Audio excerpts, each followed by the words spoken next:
Bienvenue au Polysécure, épisode pour les PME. Je suis accompagné de Thomas. Est-ce que tu peux te présenter? Oui, bonjour, je suis Thomas Venachter, donc je suis le CEO de Neotrust ici au Canada. On opère pour plusieurs types d'entreprises, donc aujourd'hui le focus va être sur les PME, mais on sait aussi travailler avec des plus grands groupes. Et donc pour les PME, on a des offres un peu sur mesure pour vous accompagner à mettre en place la cybersécurité. Oui, et justement, on va aborder pour les PME tout ce qui est cyber. Qu'est-ce que la cyber? Qu'est-ce que ça représente pour eux autres? Et toutes les différentes facettes, on va faire un survol parce que c'est quand même des sujets complexes et très vastes, mais on va aller commencer par petites bouchées. Fait qu'on va commencer par quelques éléments de cyber, puis je te laisse avancer là-dessus. Je vais tout simplement rentrer dans le vif du sujet. Aujourd'hui, on entend parler d'attaques tous les jours, que ce soit aux États-Unis avec MGM ou encore il y a peu de temps là avec le gouvernement du Canada. On est un peu tous concernés, qu'on soit petit, gros. Aujourd'hui, je pense que presque 50% des entreprises ont déjà vécu une cyberattaque. Et globalement, en fait, la cybersécurité vient répondre à ces prérogatives de sécurisation des entreprises. Pour les PME, on s'entend que c'est compliqué d'aborder ces sujets parce que c'est un risque parmi d'autres. Aujourd'hui, on a le risque de continuer à faire son business, on a le risque de garder ses employés. Et donc, la cybersécurité, c'est un risque qui vient en plus. Mais on est tous exposés, qu'on soit humain ou qu'on soit entrepreneur ou qu'on soit employé. On est tous sujets à des risques au niveau de cybersécurité. On a tous peur de se faire voler son identité, on a tous peur de se faire voler de l'argent. Et en gros, il y a des bonnes pratiques à mettre en place pour être moins exposé que les autres. Donc, voilà, en gros, l'idée, c'est de se dire, aujourd'hui, on peut être attaqué de plein de façons, on peut être piraté, donc attention à pas galvauder les termes, mais on peut être attaqué, on peut avoir un site bloqué parce que un attaquant va décider ou un adversaire va décider de bloquer notre site. Et dans cette situation, c'est très important de savoir comment réagir parce que dans l'émotion, on est bloqué, notre entreprise n'avance plus, mes employés ne savent plus comment se connecter, ne peuvent plus avancer et ils ont peur de perdre leur travail et d'avoir tout perdu. Oui, c'est très important. Puis j'ai aimé la nuance entre attaquer et pirater parce que pour les professionnels, ça veut dire deux choses distinctes. Pour le grand public, la nuance est peut-être un peu plus floue. Quand on est attaqué, c'est juste qu'il n'y a pas eu une intrusion dans notre business ou dans notre entreprise. Quand on est hacké ou piraté, c'est que là, il y a eu vraiment quelqu'un qui est rentré à l'intérieur et qui est allé beaucoup plus loin en termes de dommages. Cette nuance est importante parce que, justement, au moment où on se parle, il y a eu les attaques de déni de service qui ont été faites sur le gouvernement du Québec. C'est un exemple. Parce que si c'est peu dommageable parce que c'est juste une perte de disponibilité de services, de façades, de communication qui sont mises en place. Donc, pour les PME également, s'ils sont seulement attaqués et c'est une perte de communication, justement, c'est de ne pas tomber sous le coup de l'émotion puis d'avoir une bonne maîtrise de ces informations et de l'importance de chacune de ces plateformes. Fait que si on a une plateforme informationnelle, le dommage ou l'attaque a un peu de conséquences. Si le même attaque se passe sur une plateforme transactionnelle dans laquelle on fait des transactions, soit en B2B avec d'autres entreprises ou avec le grand public, mais là, notre source de revenus, elle est très dans un état précaire. Donc, à ce moment-là, c'est pas le même genre d'émotion, puis c'est pas le même genre d'effort qu'on va mettre en place. Donc, cette maîtrise-là est très importante, cette connaissance-là de comment nos infrastructures, comment nos informations, comment notre entreprise opère et qu'est-ce qui est important, qu'est-ce qui est moins important si on en parle, la disponibilité dans le cas qui nous occupe de l'actualité qu'on a là. Pour aller un peu plus loin dans l'actualité, c'est là que c'est important aussi d'avoir cette nuance. C'est aujourd'hui la loi 25 dont on entend tous parler. On voit que des personnes sont condamnées parce qu'elles ont volé des données personnelles. On en entend tous les jours. Et en fait, la grosse nuance entre être attaqué, généralement, on n'expose pas nos données. Donc, on n'a pas de problématique à devoir répondre en plus à un incident de confidentialité. À savoir, est-ce que les données qui m'ont été volées, est-ce qu'elles sont exploitables? Est-ce que la personne qui est concernée par le vol de données, elle est exposée? Quel risque elle encourt? Donc, il y a vraiment une nuance qui est très importante. Et aujourd'hui, le fait d'être piraté va générer beaucoup plus d'angoisse, entre guillemets, que le fait d'être bloqué. Je pense que on est clair là-dessus. Pour revenir sur la loi 25, il faut garder en tête qu'il y a quand même 3 jalons importants dans cette loi. Le premier, il est échu, il était en septembre dernier. Il y en a un deuxième qui est très important, qui arrive très très bientôt ou qui est même peut-être échu au moment où on se parle. Au moment où l'épisode va être diffusé, effectivement, on va déjà passer le 2e jalon. Donc, les éléments, là, on va considérer que ces éléments-là sont déjà en action au moment, quand cet épisode-là va être écouté. Et donc oui, pour le coup, c'est quand même très important d'aujourd'hui savoir comment réagir quand on est face à ces incidents, comment vers qui se tourner aussi, parce que généralement quand on est une PME, je suis moi-même à la tête d'une PME, je suis concerné par le sujet, il va falloir savoir comment réagir, savoir comment analyser ce qui m'arrive et savoir aussi est-ce que je dois communiquer à mes utilisateurs finaux le fait que des données ont été volées et les conséquences qu'il va y avoir derrière, elles sont importantes pour l'utilisateur, mais aussi pour mon entreprise. Il y a des pénalités qui peuvent arriver de par l'État, mais il y a aussi tous les risques d'image, entre guillemets, tout ce qui va pouvoir être raconté aussi sur les réseaux sociaux, etc. Les victimes, comment elles vont réagir. Donc, il y a un risque assez important. Cette loi, elle vient donner quelques limites quand même aujourd'hui et des obligations pour les entreprises. C'est plutôt intéressant. C'est un bon début. Quand même, ça fait pas tout, mais c'est quand même un très très bon début de se dire, ok, je vais analyser les données que je récupère de mes utilisateurs puis de mes employés. Et je vais regarder, est-ce que j'ai besoin de les conserver ou pas. Quelquefois, on est un peu tous comme ça. On a des données qu'on conserve depuis très très longtemps, et puis on se dit, est-ce que finalement j'en ai encore besoin? Et puis c'est un peu comme un objet qu'on peut avoir à la maison et on se dit, ça peut toujours servir. Là, en l'occurrence, pour les données, c'est quand même assez problématique parce que si on se les fait voler, même si elles remontent à un certain temps, on peut aussi se faire voler des données d'utilisateurs et puis être hors du scope de la loi. Donc, il faut bien être vigilant avec tout ça. On a quelquefois des rappels. Et puis, d'un point de vue aussi, on va pas se le cacher, d'un point de vue écologique, stocker des données pendant X années, c'est un gros volume. Et aujourd'hui, quand on parle de transition énergétique, on peut faire mieux, je pense, tous collectivement, à savoir, est-ce que je dois garder vraiment cette donnée? Est-ce que le mail que j'ai reçu en 2012, qui était une publicité, est-ce que finalement, je peux pas le mettre à la poubelle? Je pense qu'on peut faire tous un petit peu des efforts dessus. Donc voilà. La loi 25, juste pour terminer, il y a aussi une autre phase à la fin de l'année prochaine qui va être assez complexe à mettre en place. Les utilisateurs pourront demander, entre guillemets, le droit à l'oubli. Donc mettre en place tout un mécanisme pour les PME d'identification d'où se trouvent les données et puis de pouvoir répondre de manière assez simple à un utilisateur qui voudrait savoir est-ce que tu as vraiment effacé toutes mes données? Donc, gardons en tête qu'on a encore 1 an ou encore moins de minimum de travail là pour pouvoir assurer au niveau de cette loi-là. Oui, puis c'est dans le fond la mesure la plus complexe qui est gardée pour la fin parce qu'en termes de déploiement technologique, celle-ci présente des défis très, très importants. Et la loi 25 est un élément très structurant dans le contexte de la cybersécurité puisqu'elle nous amène cette réflexion-là et essentiellement nous amène à réfléchir à tous les éléments de base qu'on doit maintenir en cyber et souvent ne sont pas exécutés à ce stade-ci de déploiement des technologies. Oui, tout à fait.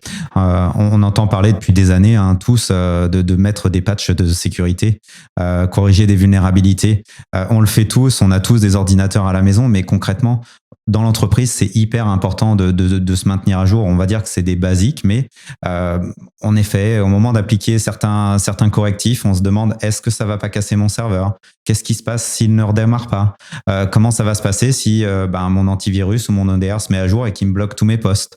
On se pose un petit peu toutes ces questions-là, mais il faut bien garder en tête que c'est quand même vraiment, ça fait vraiment partie des basiques, comme la partie d'identifier ses utilisateurs, gérer ses droits d'accès.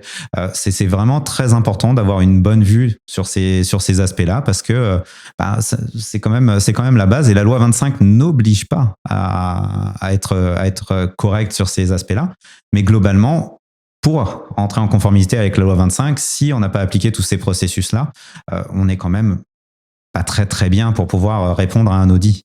Globalement, en fait, on a pas mal de choses à mettre en place. Gérer sa confidentialité. Il y a eu pas mal de changements avec la Covid aussi, où on travaille de plus en plus à la maison, donc on doit sécuriser aussi ses ordinateurs portables, l'ordinateur de travail. Comment je fais quand j'utilise le même? Il y a des questions qui doivent être prises en compte très tôt et qui incombent généralement aux responsables d'entreprise, aux responsables de PME. Il faut en gros qu'on écrive des politiques qui permettent de garantir la sécurité de notre entreprise, de nos employés et puis de la vie privée de nos employés. Tout à fait, puis c'est ça qui est important dans ce cas-ci, puis la jonction entre la loi 25 et la cyber, c'est qu'en général, quand on met une bonne hygiène de cyber en place, on est en grande majorité conforme à la loi 25. Et ce qui est important de savoir, c'est qu'en cas d'incident de confidentialité, donc s'il y a une enquête de la commission d'accès qui vient nous voir, si on n'a pas justement couvert ces éléments de base, on n'a pas fait les requis en cyber, bien, on va avoir des pénalités beaucoup plus importantes que si on a fait tous les éléments de cyber qui viennent justement assurer la protection des informations confidentielles et personnelles, mais en plus va nous protéger davantage dans l'entreprise. Fait que c'est un 2 pour 1 dans ce cas-ci. Conformité d'un côté et on protège nos informations, de l'autre. Une autre facette très importante, puis que souvent on oublie, c'est la sensibilisation, parce qu'on est tous des humains. Et de fait qu'on est tous susceptibles de tomber dans les mêmes pièges, ces éléments-là, et donc on doit avoir une augmentation de notre connaissance globale de la cyber. Ouais, tout à fait, Nicolas.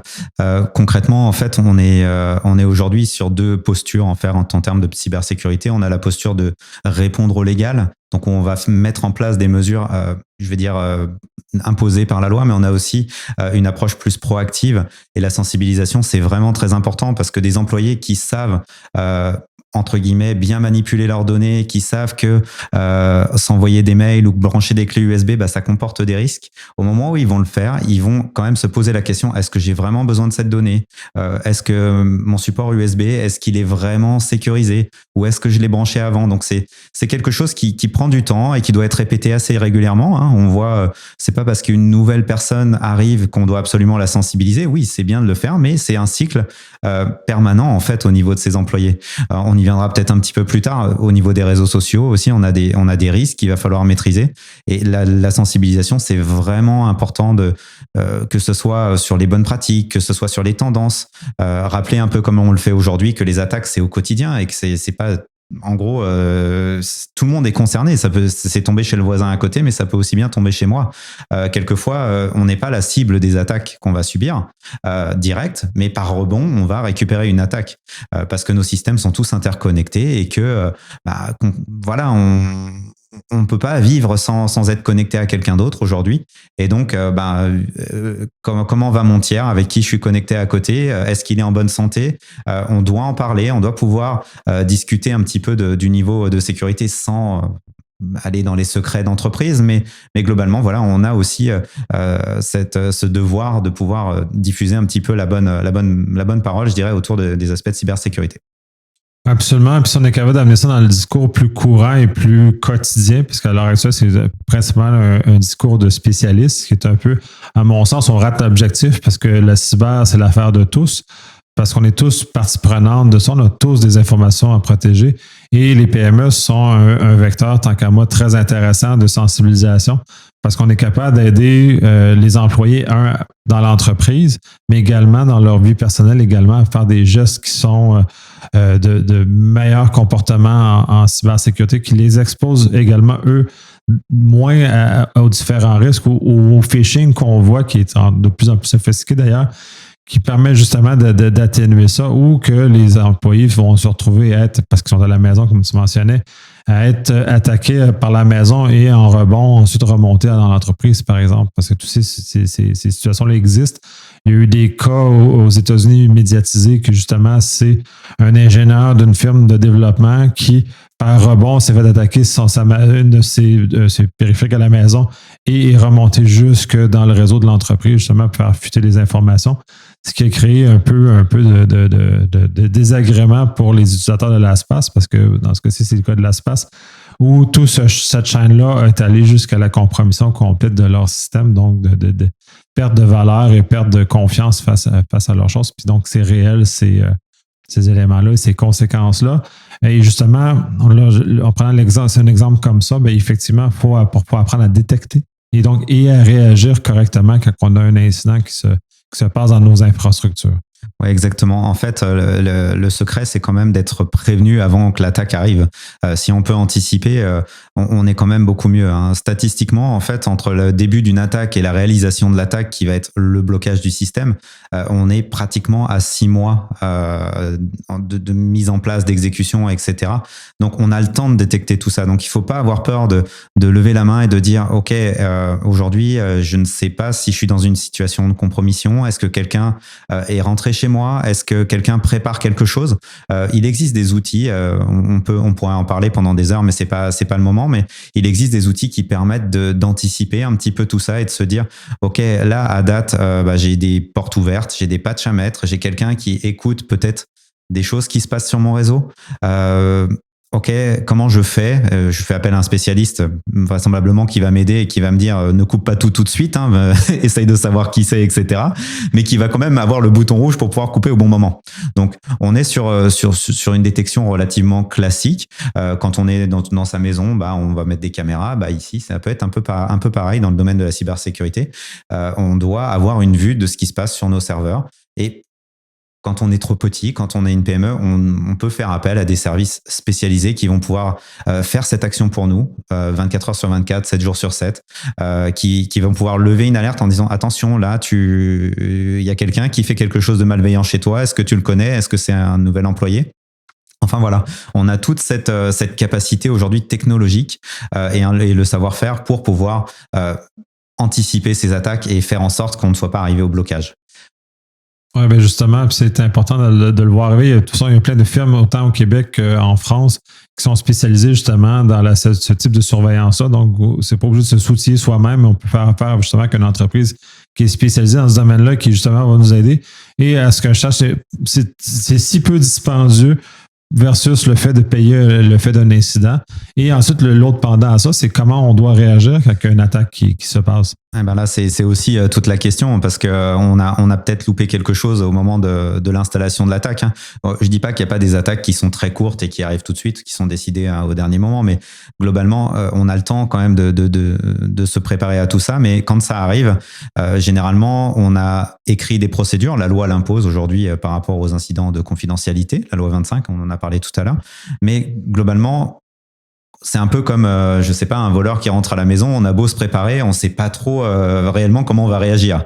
Là, globalement, ce qui se passe, c'est que quand l'attaque arrive, nos systèmes sont bloqués, on a peut-être des fois plus accès à rien du tout, on n'est pas spécialiste de cybersécurité. Là, il faut vraiment faire appel à quelqu'un qui sait faire et qui va pouvoir trouver comment réagir, gérer quelles sont les conséquences, quel est l'impact. Parce que des fois, on a peur parce qu'on n'a plus accès à notre système d'information, mais le pirate n'a pas été vraiment plus loin que la première connexion. Donc, les conséquences peuvent être mineures, mais des fois aussi, on peut avoir, quand on parle de rançongiciel, par exemple, on peut avoir tout notre système qui est bloqué, et puis un attaquant en face qui demande une rançon pour débloquer. Et là, on est quasiment dans une scène un peu surréaliste, hein. On voit ça que dans les films où généralement il y a une prise d'otage. Là, c'est une prise d'otage de mon business, de mon savoir-faire, de ma propriété intellectuelle. Comment je fais? Alors, la bonne réaction, c'est de se tourner vers une entreprise qui est spécialisée et qui va pouvoir gérer la situation, tant en termes de négociation qu'en termes de maîtrise de l'impact, de reconstruction. Et derrière, oui, il va y avoir forcément des conséquences, ça va prendre du temps, mais globalement, au moins, on va s'en sortir et on va pouvoir repartir. Il y a des entreprises qui ont du mal à repartir, mais parce qu'elles décident de vouloir agir un petit peu toutes seules au départ, et elles n'ont pas beaucoup anticipé, et donc ça peut arriver, mais globalement, si on arrive à lever la main assez tôt, on peut être pris en charge vraiment de bonne manière. Ouais, dans les éléments d'anticipation, il faut déjà avoir pris contact avec les firmes d'experts en question, parce que si on arrive au moment où l'incendie, où l'incident se passe, puis on appelle les firmes d'experts, on n'aura pas autant de flexibilité ou d'adaptation par rapport aux besoins dans lesquels on se trouve. Donc, c'est important de se préparer adéquatement pour ce genre de choses-là, justement pour que quand le pire arrive, puis le pire, parce que l'histoire récente démontre que le pire finit par arriver là, dans tous les cas, justement d'être prêt et de pouvoir retourner en opération le plus rapidement possible, au moins de coûts possible justement dans ces situations-là, quand malheureusement on n'a pas réussi, nos mesures préalables n'ont pas réussi à protéger les choses.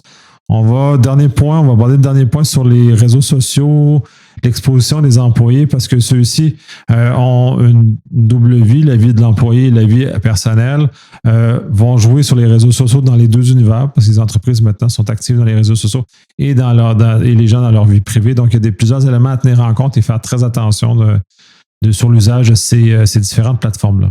Ouais, tu as tout à fait raison, Nicolas. Si on regarde aujourd'hui, en fait, il y a quand même pas mal d'attaques sociales qui se font via les réseaux sociaux. On va aller regarder, en gros, chez quelle entreprise travaille un employé, quel est son rôle, et puis on va pouvoir savoir si, avec son rôle, est-ce qu'il a des droits relativement élevés. Et s'il a des droits élevés, ça va être une cible beaucoup plus intéressante que quelqu'un qui va en avoir beaucoup moins. Donc, s'afficher sur les réseaux sociaux aujourd'hui, c'est vital. En fait, on a tous besoin d'avoir une identité sur les réseaux sociaux. Maintenant, il faut quand même garder un petit peu de mesure vis-à-vis de ce qu'on poste. Je pense que tout le monde a vu ces images avec un mot de passe derrière une photo de quelqu'un qui est en train de parler. Ou ça arrive encore et malheureusement, ça fait beaucoup de mal dans certains domaines médicaux. Quand on doit réagir à l'urgence, on a un mot de passe qui est collé sur le mur. Ça arrive, ok, c'est pas une bonne pratique, mais globalement, on est tous concernés vis-à-vis de ça. Quand on démarre notre téléphone tous les matins, on entre un mot de passe parce si on le perd, on veut pas que tout le monde accède à notre vie. Donc, on a cette sensibilisation à faire vis-à-vis des réseaux sociaux. Et en tant que responsable d'entreprise ou gestionnaire, c'est du domaine en fait de tous les jours de faire cette éducation, d'aller expliquer que oui, demain, si on fait un test sur notre serveur, on ne prévient pas tout le monde qu'on va tourner que sur une patte. C'est quand même basique, mais mine de rien, ça arrive encore aujourd'hui d'annoncer typiquement ce genre de choses avec des détails des fois assez croustillants qui permettent aux attaquants de se dire l'entreprise là aujourd'hui, elle va être en difficulté. C'est peut-être le bon moment d'y aller.